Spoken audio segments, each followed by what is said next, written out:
How's it going, everybody? Mike Frost here with another video. In this video, I'm going to be showing you guys how I bid a job, specifically a framing job for a new residential house. I'm going to record my screen and go through the steps and what I look for, how I get my proposal worked up, and what it kind of looks like. So I'll flip the camera around and put it on my screen and show you guys how I do it. I want to show you guys my workflow too, how I'm set up, because I'm sure I'll get questions. I've got a MacBook Pro hooked up to 3 monitors. When I'm doing bids, really I only use these 2 monitors. In the middle, I'll have the plans pulled up, and I'll have my bidding software pulled up on the left screen. On the right screen, I'll typically have like a podcast or music playing, YouTube video on that screen. And then I just go back and forth from these 2 screens. I use this trackpad here, which allows me to zoom in like in detail on the plans, look at like measurements. If I can't see them, I can blow it up really good. So I kind of navigate with this trackpad, and then I've got a mouse too that I use, and the keyboard obviously. Keep a calculator open there for punching numbers in. But this setup works really good. I highly recommend like at least 2 monitors. This third one's really just overkill, but I would definitely recommend like a 2 monitor setup. Most laptops can run 2 monitors pretty easy, so that's what I would recommend. You can do paper plans too. It's just a lot easier, in my opinion, to do it all on the computer. Here's an example of some paper plans, but I mean, you've got like 15 pages here. I don't think you want to like flip through every time you need to go to another page. I mean, I guess you can do it if you want, but I feel like, technology is great. Why don't you use it? We always keep a set of paper plans on site. Okay, first thing I'm gonna do when I start a bid is I'm just gonna get the plans pulled up and kind of overview the plans, get myself familiar.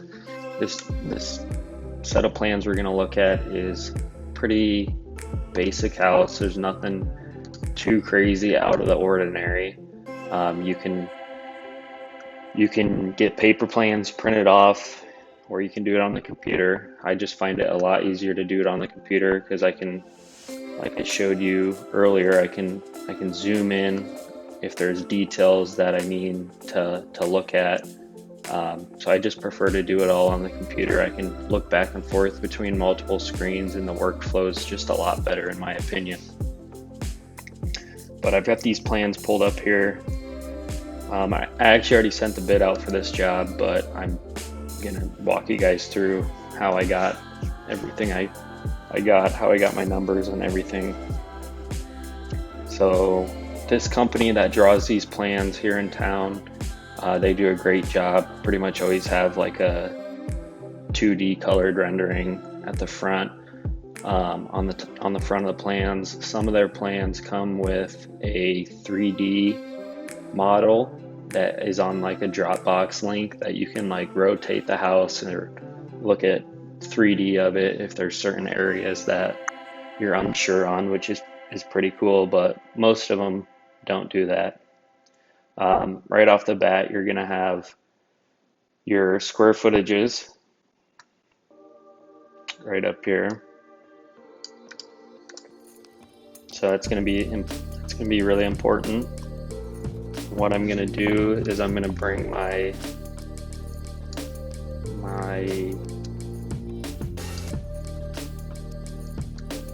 template over, and going to be a little more challenging because I'm working off of one screen right now. Okay, so garage, we've got 773. Main floor is 1944.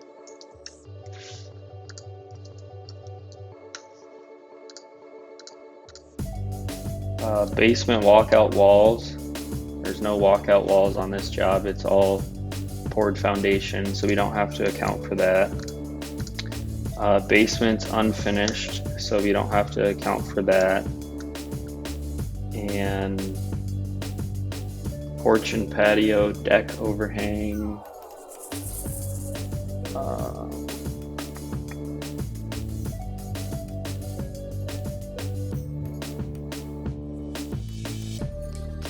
It's 260.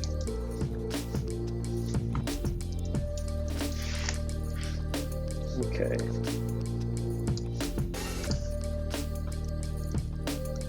So after the front page, there's going to be a site layout, which is this. That's required for the permit. Then you're going to have 2D renderings of each elevation, which is each side of the house.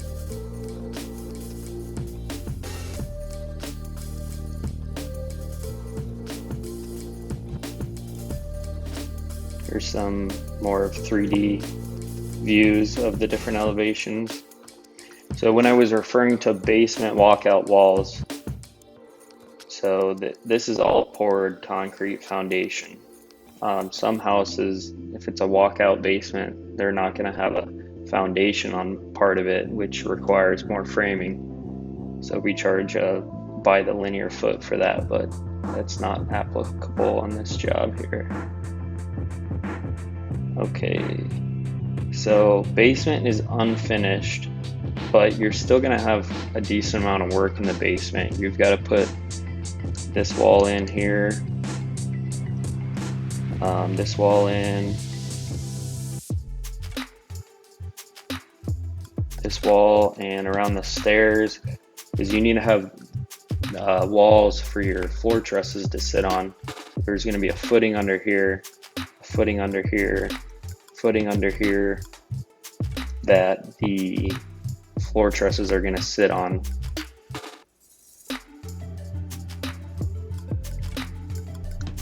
I believe on this job he also wanted a cost to finish off the basement separate, which be a day for 2 guys if we're already there.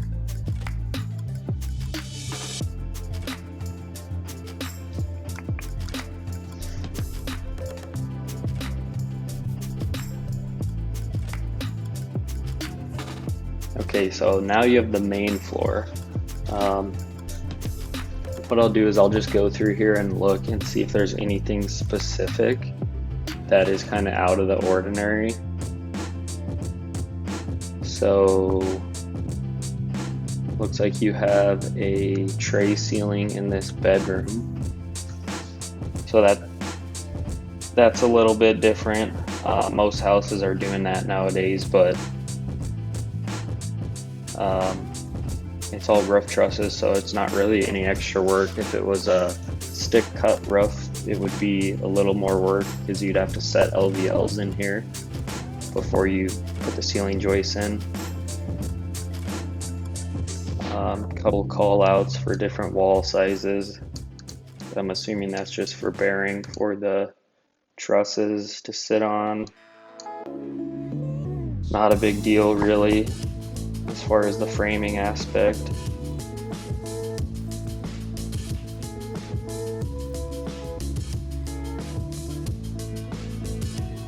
Pretty standard stuff for framing. This house is all roof trusses, so it makes it pretty easy to bid. You're gonna have a diagram like this on all your plans with the different floor heights. This shows that you've got 18-inch floor trusses, roof pitch, and then all this stuff here is pretty standard stuff. roof plan. That'll show you the different pitches. Again, with it being roof trusses, it's pretty easy to bid if you know what your labor costs are. One thing to note is the different pitches. The higher the pitch, the longer it's going to take to do. 612 is pretty easy to walk on if you know what you're doing. Anything more than that, though, you're going to probably definitely want to be harnessed off, which is going to take more time. And electrical plans, we don't really care about that.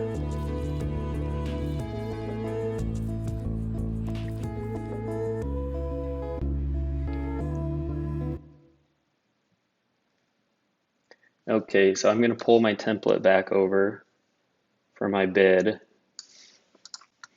And like I said, I've got a template. I've done enough of these to where I know what I need to have in here pretty much.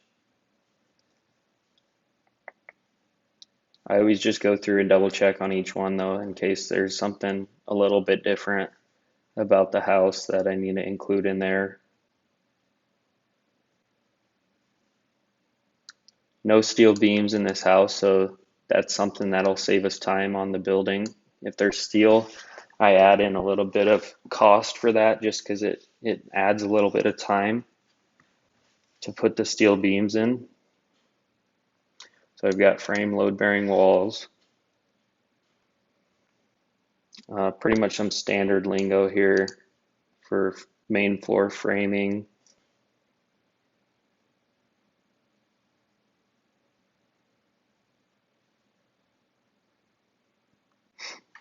Same thing with the roof, standard lingo as the framer. Here, at least, we always do the soffit and fascia, so that's included.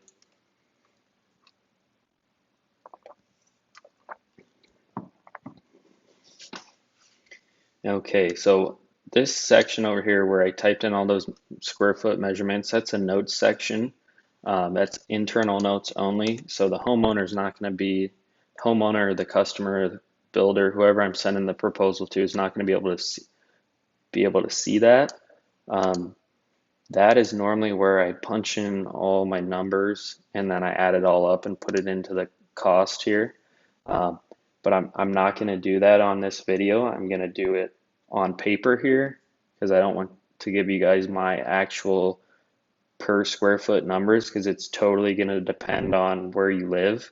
If you live in California, my numbers might not even make you break even. If you live in the middle of nowhere rural area, my numbers might be way too high.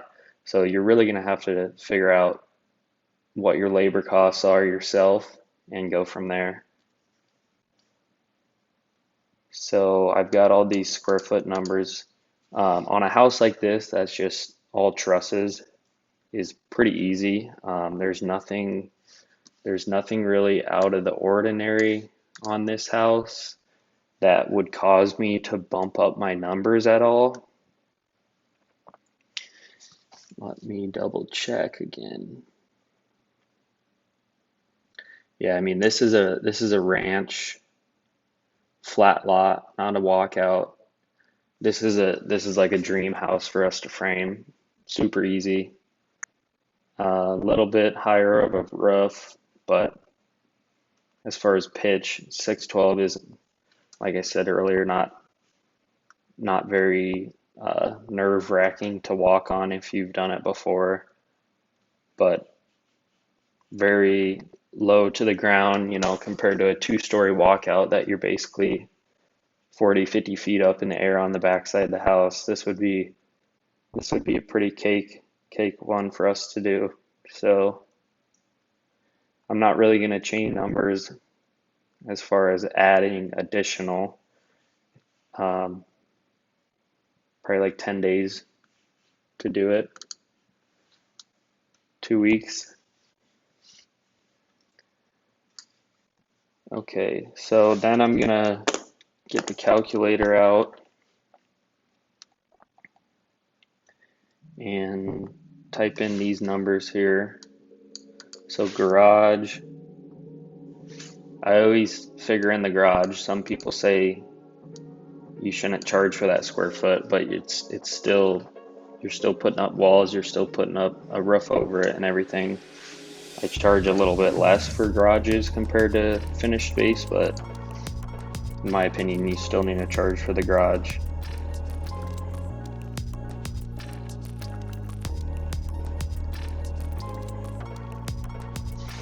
Okay, and then your finished space.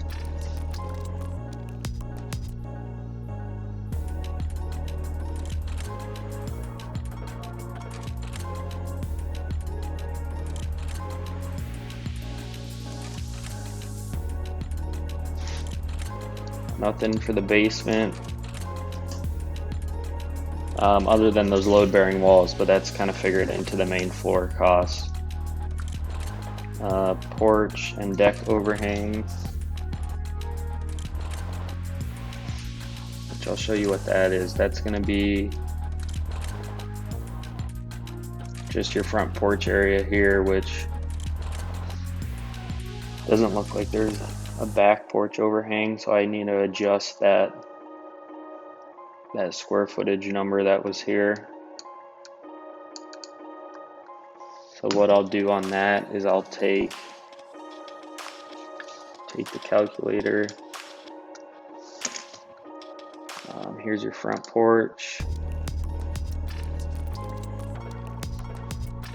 8'6", which is 8.5 feet, times 11'6", which is 11.5 feet, 100 square feet. So I'll change that on my template.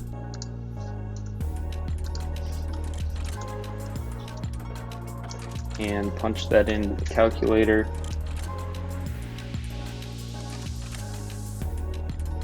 Okay, what I'll do now is I'll add up all my numbers. Pretty self-explanatory.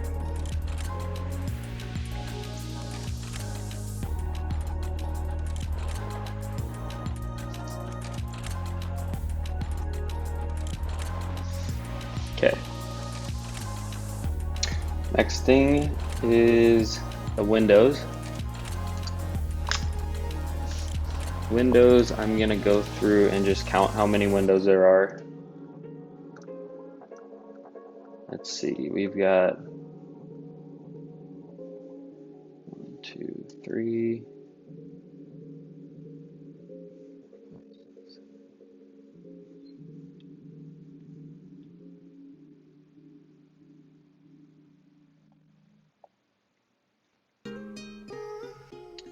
Okay, so 11 windows we can put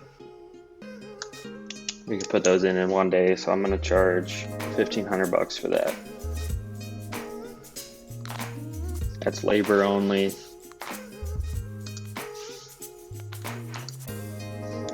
Two, 3 guys can do it in a day, so go 1,500. My framing number was 17.5.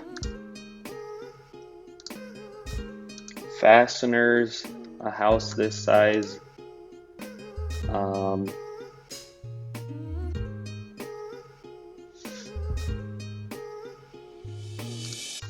it's going to be about $500 for fasteners. That's nails, staples, stuff like that. The builder doesn't supply that. And then lift, I charge $500 a week for the lift, so plus a $200 fee to move it to the job. So that's going to be $1,200 because that job should take us about 2 weeks.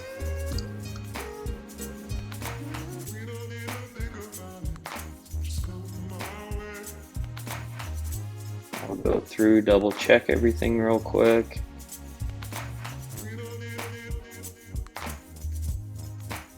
I'll go to format. Let's see.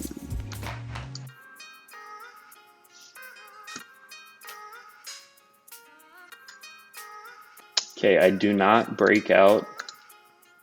I'll show you here. I don't break out the cost per each item on a bid like this, because this price is one price if we do everything. I'm not gonna come put the windows in for $1,500 if we don't frame the house, because $1,500 is if we're already doing the job and we already have the lift there, we already have our trailer there, we already have guys there. If they wanted us to do it without a lift, everything off ladders and not already being there, it would be more. So something like this, I don't break that out. I just give a lump sum price for the whole job. And down here I have terms and conditions, payment schedule. I've always got to put something there. I do 60% or something like this, 60% once we start the roof trusses, and the remaining upon completion,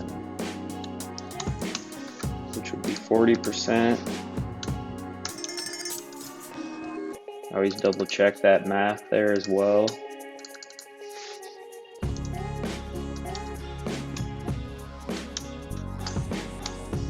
Yep. And from there, I'll preview it.